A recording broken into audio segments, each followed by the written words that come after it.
Hi everybody, Kathy here from Kathy's WW Journey. How's everybody doing?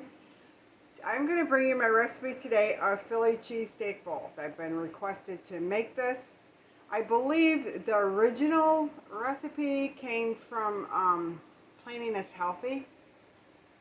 I'm not positive on that, but I'm only making it for 2 people because the original recipe was for 4 and I'm only going to do for 2.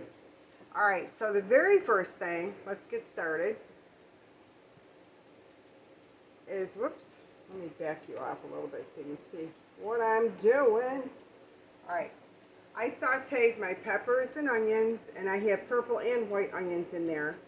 And I sauteed those at very, very low, okay?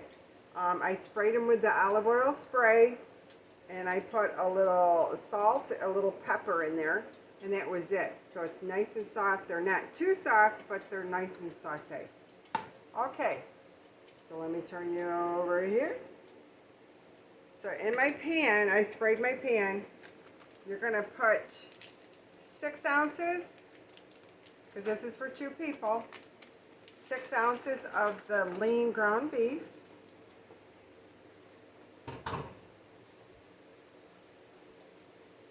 We're going to get that browning. Whoops.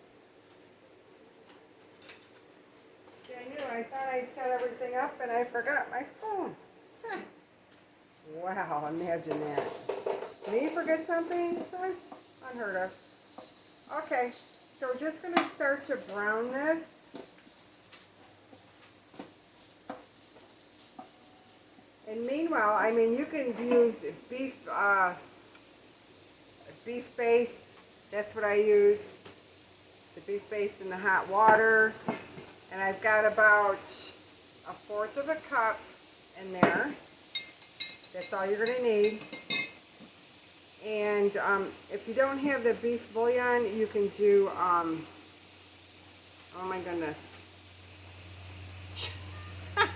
Wow, right out of my head it is. The bone broth, whatever you got. Use whatever you got, guys.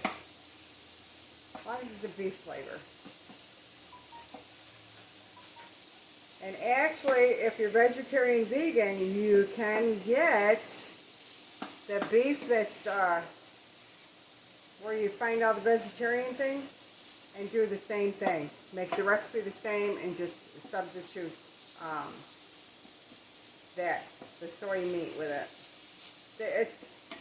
They've got so much of that stuff out now. It's very readily available for vegetarians and vegans. Just don't eat too much of it because, yeah, that's how I was the fattest vegan on earth, is I ate too much of all that stuff. And plus it's processed and, you know, don't really want to go with the processed too much. So, but it is a good alternative if you're missing the meat. And these turn out pretty good. And that's going to brown up pretty quickly. This is really fast. I'm going to pause you, I'll bring you back. Okay guys, I'm back. I forgot to tell you one little step. When you saute your peppers and onions, and when it's almost done, put a couple teaspoons of your beef base in there and just finish it off.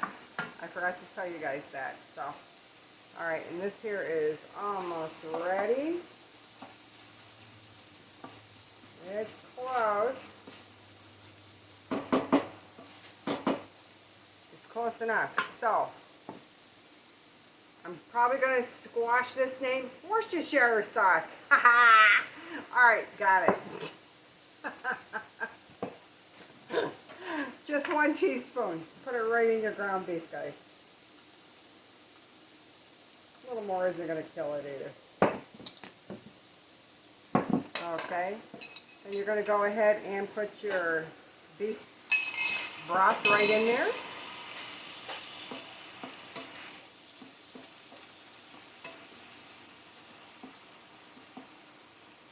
Just make sure all your beef is nice and brown.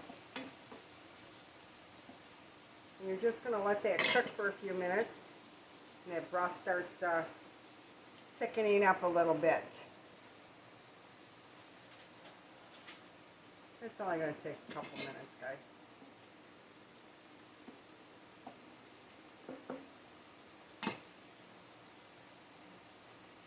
And I've got that like on medium high, so it'll start dissolving the water. So I'm going to bring it back when that's done.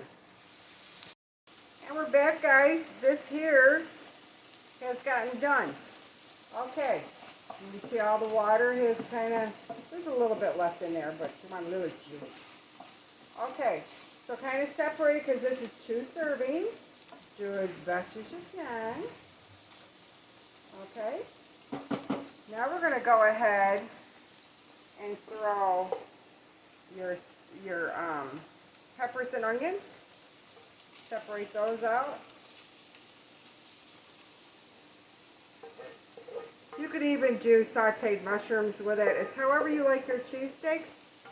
Same way. Just do it that. No problem.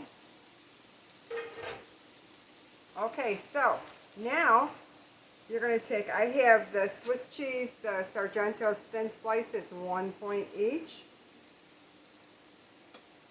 And I just separate it just like that.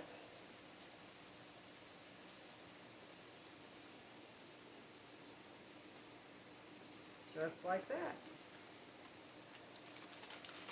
And we need a cover on it. We do, and I don't have a, All right, let me grab one.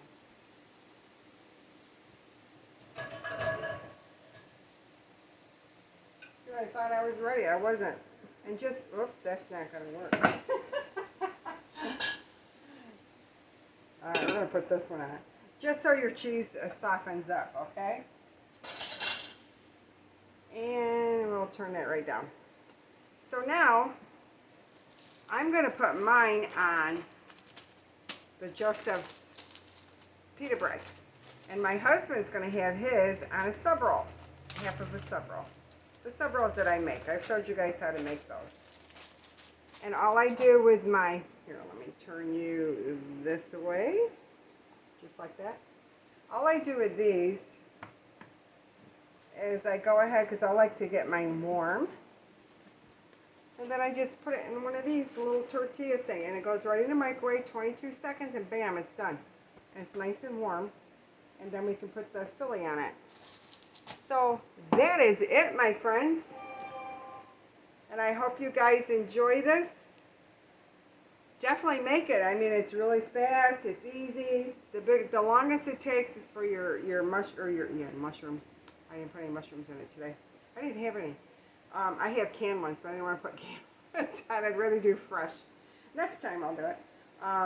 Peppers and onions, that takes the longest because that you want to let that cook nice and slow. You don't want burnt peppers and onions.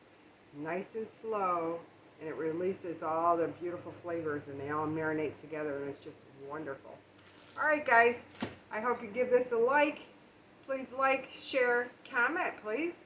I'd like to know if you're going to try this. It is 4 points each. That's without the bread. Now, if you put the bread in it, mine's going to be 5 points. My husband's is going to be 8 points because he's doing this sub roll. All right. Have a great day. See you next time in my kitchen.